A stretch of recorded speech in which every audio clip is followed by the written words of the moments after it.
بھائیوں، نبی کریم صلی اللہ تعالی علیہ وسلم نے ہمیں سکھایا اور سمجھایا ہے کہ ظلم قیامت کے دن مظلوم طاقتور ہو جائے گا، اور یہ نسائی میں حدیث ہے، فرمایا جو متکبر ظالم ہوں گے انہیں اللہ قیامت میں چیونٹیوں کی شکل میں مسخ کر دے گا، چیونٹیوں کی شکل میں مسخ کر دے گا رب کریم، چیونٹیوں کی شکل میں، اور غریب لوگ اپنے پیروں تلے رکھ کے انہیں مسل جائیں، غریب اپنے پیروں تلے رکھ کے انہیں مسل جائیں گے۔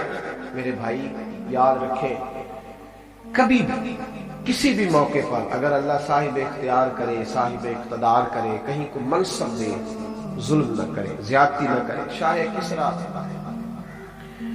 اس کا ایک بیٹا تھا، اس نے ارادہ کیا کہ میں اس کو گھوڑ سواری بھی سکھائی ہے اور میں نے اس کو تیر اندازی بھی سکھائی ہے، نیزہ بازی بھی سکھائی ہے، اب کبھی ہو سکے تو میں اپنے بیٹے کو نا کسی عالم کے پاس بھیجوں تاکہ ضروریات دین سے بھی آگاہ ہو جائے۔ شیخ حسن ایک بزرگ عالم تھے، اس دور میں اپنے علم کے لحاظ سے بزرگ شمار کیے جاتے تھے، تو ان سے کہا کہ حضرت آپ گھر آ کے میرے بیٹے کو پڑھا دیا کریں، تو فرمانے لگے یہ حضور کے دین کا علم ہے، اسے رسوا نہیں کر سکتا، میں تیرے گھر نہیں آؤں گا، تیرے بیٹے نے پڑھنا ہے تو میرے پاس آ کے پڑھے، اس نے اگر پڑھنا ہے تو میرے پاس ہے، جہاں غریبوں کے بچے بیٹھ کے پڑھتے ہیں وہ بھی پڑھے، آ جائے یہاں۔ کہنے لگا، بادشاہ کہنے لگا کہ حضور میں نے بھی بس آزمانے کے لیے پوچھا تھا، ورنہ میرا بھی ارادہ یہی تھا کہ گھر آ کے پڑھے۔ الحمدللہ اس عالم کے پاس بیٹے کو بھیج رہا ہوں جو علم کا پاس رکھنے والے، لحاظ رکھنے والے، اس کے پاس بھیجا۔ خیر بچہ پڑھنے لگا، 4-5 سال متواتر اس نے اسباق پڑھے۔ بلایا بادشاہ کو کہ تیرا بیٹا ضروریات دین سے آگاہ ہو گیا، دستار ہو گئی، سند الفراغ اس کو مل گئی۔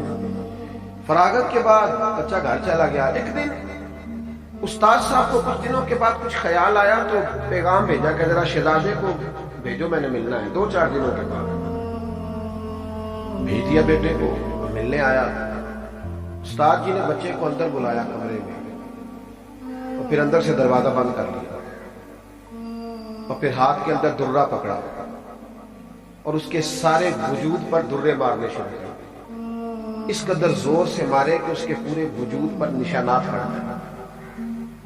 استاد جی میری غلطی، قبلہ مجھے بتائیں تو صحیح ہوا کیا، اب کیا کر رہے، تھوڑا خیال کریں، مجھے بتائیں۔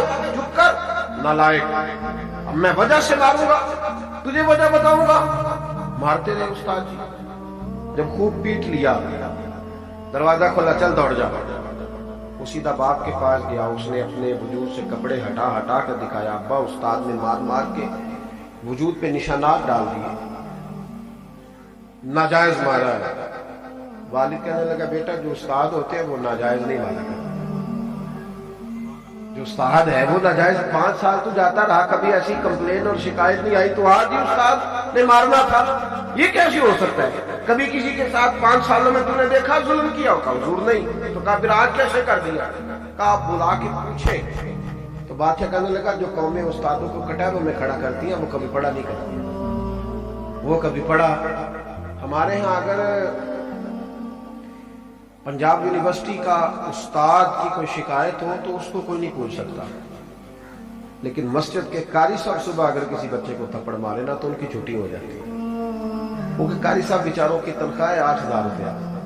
تو اماں کہتی ہے میرا 8 کروڑ دا منڈا ہے تو 8,000 دا مولوی تے اور بھی لب جانا اس ویلے، لہذا تو چھٹی جو تیری ضرورت کیسی ہوئی؟ اور یہ ہو رہا ہے، یہ ہوتا ہے، اس شخص کو کوئی نہیں پوچھ سکتا۔ لیکن یہاں چونکہ اس بیچارے کی وہ حیثیت نہیں ہے نا معاذ اللہ معاشرے، تو جس کا جی چاہتا ہے وہ جا کے چڑھائی کرتا ہے۔ آمدام بسر مطلب کہا بھائی کٹہرے میں کیسے بلا لوں استاد کو؟ بچہ کہتا ہے مجھے تکلیف بڑی تھی، میں نے اماں سے بھی کہا کہ اماں استاد جی نے ناجائز مارا، پوچھے۔ تو اماں کہنے لگے بیٹا تیرا ابا اول تو کسی کو نہیں کہتے، اور اگر کہہ لیں تو پھر ان سے ہاں کوئی نہیں کرا سکتا۔ اب بات ختم ہو گئی، صبر ہی ہے اگر تو کرے تو۔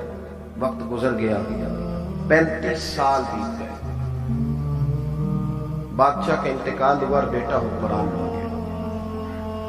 شیخ حسن بوڑھے ہو گئے، اتنے بوڑھے ہو گئے تھے کہ یہ ہمیں بھی سفید ہو کے جھک گئی، دونوں ہاتھوں سے لاٹھی پکڑتے تھے، اس پہ جھکے رہتے،